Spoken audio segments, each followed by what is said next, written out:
Okay, so this is something that I've been meaning to do, but haven't been able to because of a combination of work and rain and all sorts of things. I'm doing a little walk around my yard. One of the things I'm trying to do just more in life is to connect with my own environment and learn more about what's surrounding me, in addition to what's around in the neighborhood. And I really do live in a quite heavily forested place. I also happen to live in my grandmother's house that she lived in until she passed away in 2004. They purchased the house when it was new in 1959. So I have some history with my house. That's not just my own history. I moved in here 3 years ago, and my father owns the house, so it's all family, it's all ancestors. Anyway, what we're looking at here now, these are fir trees, and they were planted when I was about 11 years old, just like a little row of Christmas trees, I guess to act as a kind of a hedge against the neighbor's yard over there. Obviously there's not really a hedge now, but they're kind of boundary. They're pretty tall now. But those are obviously not, those didn't just grow there. They were intentionally planted, let's say 30 years ago. Okay, so moving right along. These trees, I love this pair. So you can see one of them is a pine tree and the other one is an oak. And they grow up together and they have their branches wrapped around each other. And I like to say that they're lovers or they're spouses. They have their arms, they have their limbs wrapped around each other. And it's interesting to me now because the oak, of course, is deciduous and the pine is not. So you can see the bare oak limbs and up above them the green, very heavily coned pine. And there they are, like nestled very closely together at the base. And over here next to them, the very next tree over, is this is an American holly tree. Get a little close up of some of her leaves and berries there. I don't know when she was planted. She's been here for a while. I am going to ask if she would mind if I took some of these branches and trimmed a few to make holiday decorations. And she's right next to, of course, the pine and the oak. So I can get, if I focus like this way, I can get a nice view of the fading oak tree with the brown leaves falling off, contrasted with the holly, as we're very close to the solstice, where the oak king is dead and the holly king is ruling, and I like the symbolism of that. Anyway, so holly is very pretty. Okay, so this is my yard, like properly my yard. Big pine tree there. This little area I really need to clean up. I had hoped to grow some blueberries there and it just didn't happen, so that's a lot of my yard is kind of wild and overgrown and it's needing of attention.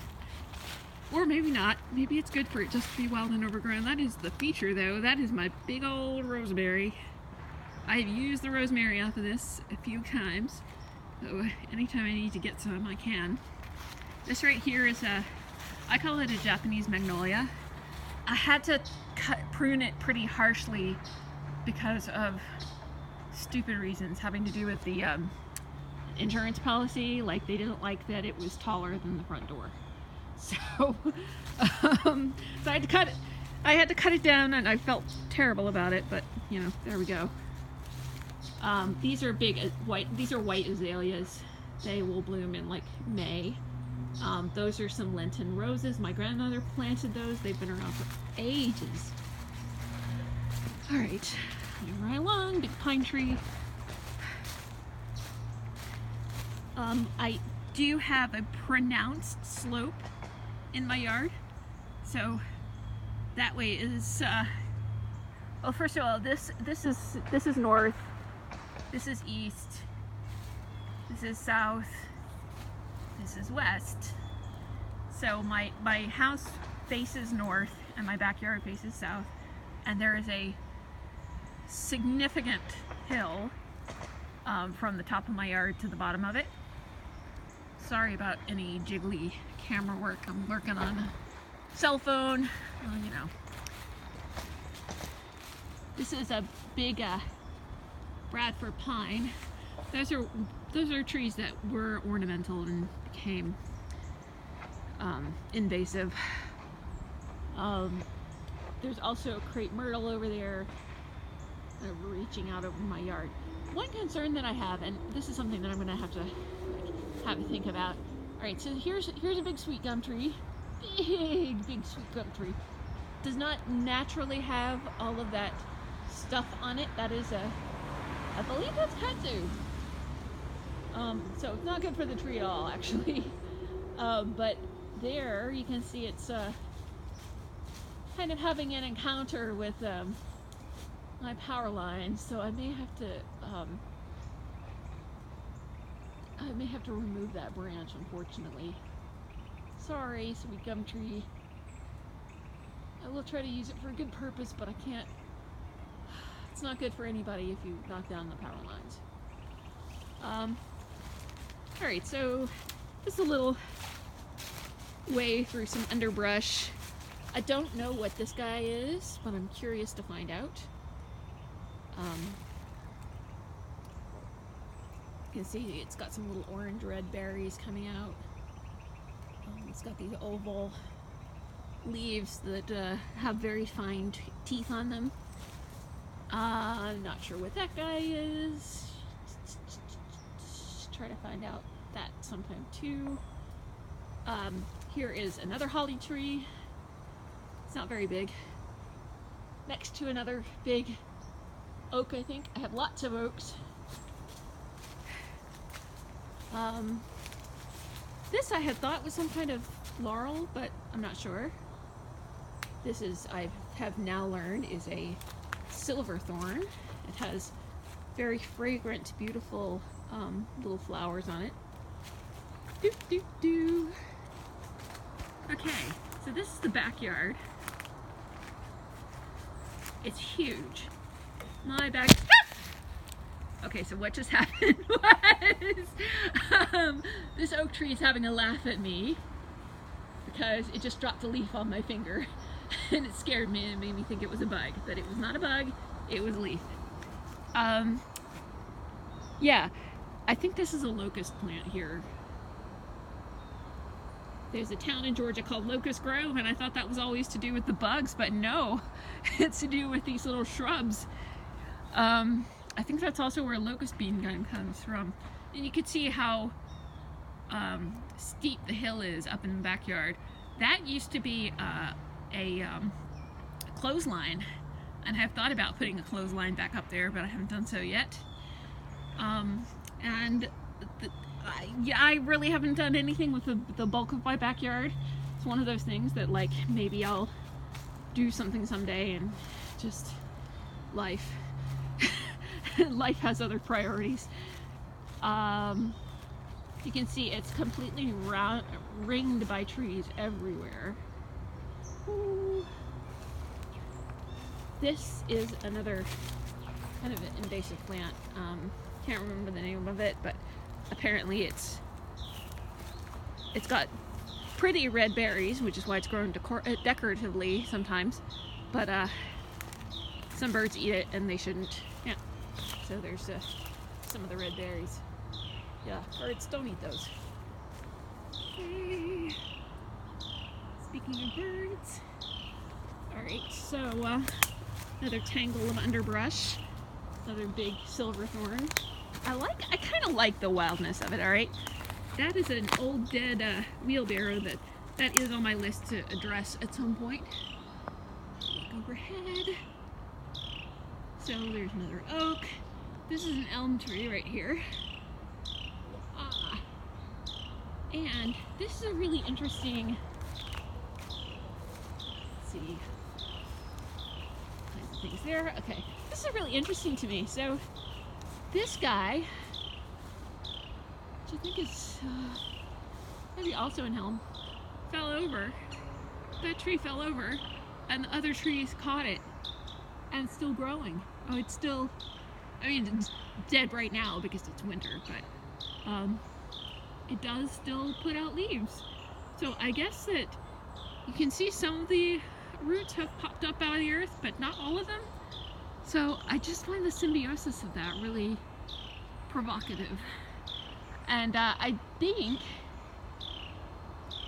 okay, maybe not here, but I had thought that perhaps the branches had grown together. It's another pine tree.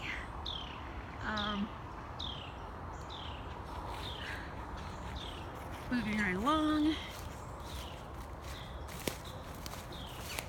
Got some shrubs. I mean, I might as well be out in a national forest. There's another big, tall oak tree. Next to another big, tall oak tree completely covered with kudzu. Next to a little small sweet gum. There's a tree that fell, or a branch that fell a long time ago, and is kind of slowly becoming part of the earth again. Another branch or tree that fell a long time ago. Big silver thorn right there. Another one of those trees that I have not yet identified. It's got some little tiny black berries on it. I don't know if you can see the colors of those. But they're all over the place in my yard. I really wish I knew what they were. And here's another tree that also has tiny black berries, but it's very clearly a different breed. Berries are bigger, the leaves are bigger. The tree itself is bigger, the bark is darker. You can see I have a thick carpet of English ivy. Over here, you can back up a little bit. This is my magnolia. Magnolia grandiflora. It's very common in the south, and I love this tree. It will put out massive, I don't know, if you're not familiar with Magnolia grandiflora, big leaves. It turns out that it's evergreen, even though it's got these huge, shiny, broad leaves. Puts out massive flowers that are, you know, a foot across or so, and smells sweet. And it also puts out like little cone seed pod things. Okay, going back to the very back of the yard, it's another big silver thorn. Back there, I've walked back there, and I got a really creepy vibe off of it. So I don't know what that means. Maybe there are fairies back there that don't want me there. I don't know. Maybe it was just my imagination. Not sure, but that's the neighbor's yard anyway, so I will respect its boundaries. Here's another little holly tree. There's more oaks and pines and things. Another little holly tree. I have several hollies in my yard, as you see. Okay, so this may not even particularly notice it at first, but this is a nice big rock. That's a nice big, oh, actually that's concrete. This is a nice big rock, covered in vines right now, but I've been thinking about potentially setting up an outdoor altar back here and using that rock. I'm also thinking about potentially creating a fire pit so that I can have an outdoor bonfire. Alright, so lots of shrubs and little trees over there. Over here, that's another one of those that has the little black berries on it that I haven't yet identified. Another one of those ones with red berries that is not so good for birds. Okay, so this guy. Well, first of all, there's a like regular English holly, but this guy is a yelping holly, and this was the one that I cut a couple of my staff candidates from. So, see, it's nice little tree. If you look down here at the base, this is where I cut it from. Ow. So it had split. I will walk around the other side. Alright, I will walk around this massive pine tree. Alright. So, if you look there, it had split pretty severely. And it had a huge branch that was going all the way over there and resting on this little guy. which I think is probably, well, I'm not sure what he is. It's hard to tell in the winter. But it was kind of squishing Mr. English holly here. It was kind of squishing this tree over here, which might be elm. It was really deeply cracked. So I hemmed and hawed and still hope I did the right thing, but I really thought that that would eventually crack more, get worse, and maybe fall over on some of these other little trees over here. Didn't want that to happen. And as you can see, half of the Yawpin holly is still there. I find it a very interesting tree because it is, I learned that it is in the holly family, but the leaves don't have spikes, don't have spines on them. The leaves are actually, they're just kind of oval and smooth, but the branches and the twigs have some thorns on them. It also has some little red berries on it, which was partly how I was able to identify it. More of this stuff, more canopy, more things that have fallen that are still kind of there, slowly decaying.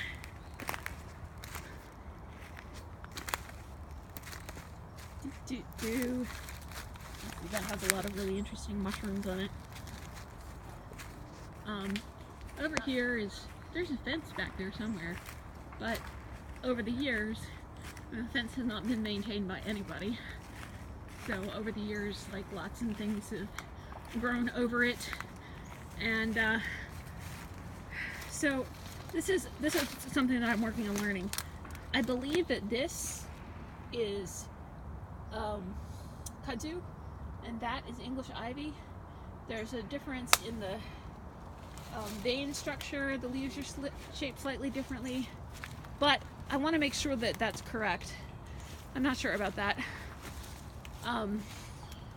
But there's tons. So much ivy. So much ivy. You can see how it's intertwined around this tree when it fell. Oh, so much ivy. I tried to cut this one into pieces and break it down, and I made some progress, but I didn't get the whole thing done. And then there's the back of my house. It's some of these are quite low, so I can actually reach up and pull on that one. Whoop! And that's actually from my neighbor's yard. It's just bending over the fence there. Same with that one. Now we're back over here to yet another holly. And lots more ivy. Over here somewhere is see a lot of elm leaves on the ground from a tree that is not even in my yard. It's over there in the neighbor's yard, and it's just sheds a lot. There's a little bird feeder next to the window so the cats can look out. and I really need to get up on my roof. This is where I would get up on my roof and do some maintenance. So thanks for coming along with me. I know we're getting to 20 minutes, so it's about time to go. Sorry about any shaky camera work, but that's my very thickly wooded, overgrown, underbrush filled natural environment that I have here. And that is Miss Emily. She's wondering why I'm outside talking and I'm not inside with her. All right, many blessings. Hope you have a good day. Bye.